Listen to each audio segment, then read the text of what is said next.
जय माता दी, जय माँ बगलामुखी। नमस्कार दोस्तों, मैं शंकर सैनी। आपका मेरे यूट्यूब चैनल ज्योतिषाचार्य सैनी में बहुत-बहुत स्वागत है। जैसा कि आप सब लोगों को पता है कि 19 मार्च को हमारी माँ आने वाली है, नवरात्रे आने वाले हैं। नवरात्रे हमारे हिंदू समाज में सबसे ही शुभ माने जाते हैं। नवरात्रों में जो खुशियाँ आती हैं, माँ हमारी झोली में डाल देती हैं। लेकिन इस बार के जो नवरात्रे हैं, उसमें थोड़ी-सी हल्की-सी समस्या है। जैसा कि कहते हैं कि माँ पालकी पे सवार होके आ रही है। कहते हैं जब माँ पालकी पे सवार होके आती है ना, तो देश में, विदेश में, पूरी दुनिया में समस्याएँ थोड़ी-सी आती हैं।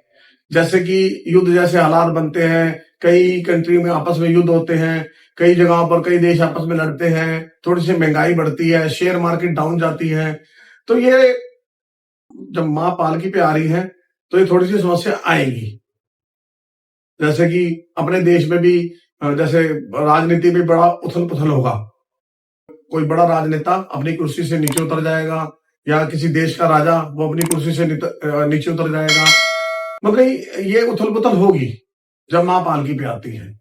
बाकी आपको घबराने की जरूरत नहीं है क्योंकि माँ पालकी पे आ रही है तो हमने तो माँ है हमारी। माँ कभी बच्चों का बुरा नहीं सोचती, ना ही माँ बच्चों का बुरा करती है। हमें तो बस अपने उपाय करने हैं।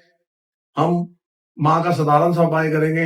हम तो माँ से अपनी झोली में जो मांगेंगे माँ वो दे देगी। तो बात करते हैं 19 मार्च को पहला नवरात्रा है। जैसे कि मैं बता रहा हूँ, जब पहले नवरात्रे पे आप लोगों ने क्या करना है, जो कलश स्थापना का शुभ मुहूर्त है 6:52 से लेकर 7:42 तक है। ये कलश स्थापना का शुभ मुहूर्त है।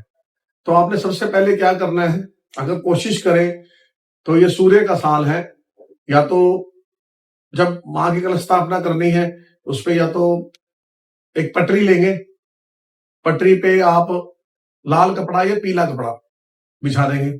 पीला कपड़ा इसलिए कह रहा हूं कि 11 मार्च को देवगुरु बृहस्पति बकरी से मार्गी हो गए हैं, जिससे कि पीला कपड़ा आप नीचे बिछाएंगे तो उससे बहुत ही शुभ फल मिलेंगे और देवगुरु बृहस्पति का और माँ का आप पर सदा आशीर्वाद रहेगा। तो जैसे कि मैं कह रहा था, पीला कपड़ा बिछा देना है, उस पर थोड़े से चावल बिछा के उसके ऊपर आपने कलश की स्थापना कर देनी है। जब आपने नारियल रखना है ना, एक बार ऐसे माथे से लगा के तब कलश पे रख दीजिएगा। ये सबसे बढ़िया उपाय है माँ से प्रार्थना करने का। और आपने जो मौली लेनी है, मौली को कम से कम 9 नराते हैं तो 9 बार मौली को घुमा के उस कलश पे बांधेंगे और कलश पे स्वास्तिक बनाएंगे। स्वास्तिक बनाकर आपने तब ये पूजा शुरू करनी है। लेकिन मैं ये कहूंगा, अगर आप व्रत रखते हैं तो बड़ी शुद्धता से रखिए। आपने व्रत में क्या करना है, या तो आप कोशिश ये कीजिए कि अन्न तो खाइए ही नहीं, ना कुट्टू का आटा खाइए, ना आप पाकिस्तानी नमक खाइए, ना सेंधा नमक खाइए। अगर आप हो सके तो फलाहार व्रत रखेंगे तो माँ की बड़ी कृपा बनी रहेगी। व्रत रखने का फायदा तभी है कि आप जैसे बच्चे व्रत रख लेते हैं या आदमी व्रत रख लेते हैं, क्या करते हैं जी, व्रत तो रख लिया चलो जी बीड़ी सिगरेट पी लेते हैं, कोई बात नहीं, इसका क्या प्रेरित करना। तो मेरी आपसे सबसे गुजारिश है, अगर व्रत रखना है तो सच्चे मन से रखिए, श्रद्धा भाव से रखिए। माँ जो है, माँ कभी किसी का बुरा नहीं सोच सकती। आपको माँ ने तो झोली भर के ही देनी है। माँ अपने बच्चे का कभी बुरा नहीं सोचती। कुछ लोग क्या करते हैं, ले भाई ये चिप्स खा ले, ये लड्डू खा ले, ये खा ले, वो खा ले।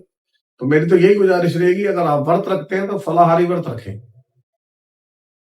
व्रत रखने में तो एक नियम और भी है कि जो इंसान व्रत रखता है उसको नीचे सोना चाहिए।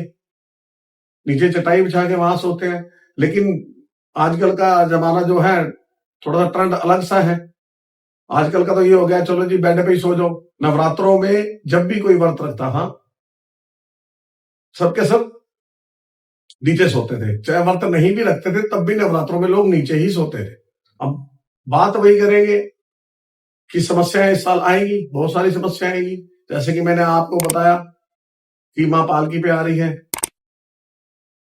जितना भी पूरे संसार में भूकंप भी आएंगे, भूकंप भी आएंगे और शेयर मार्केट में भी गिरावट आएगी और कई देश के नेताओं की गद्दी चेंज हो जाएगी।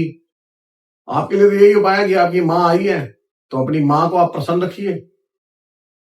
जब आपकी माँ आपके साथ है तो डरने की क्या बात है। जब आपकी माँ आपके साथ है तो आपको कोई भी बाल भी बांका नहीं कर सकता। लेकिन माँ की जो पूजा करनी है, बिल्कुल सच्चे दिल से, सच्चे मन से और नियमित रूप से।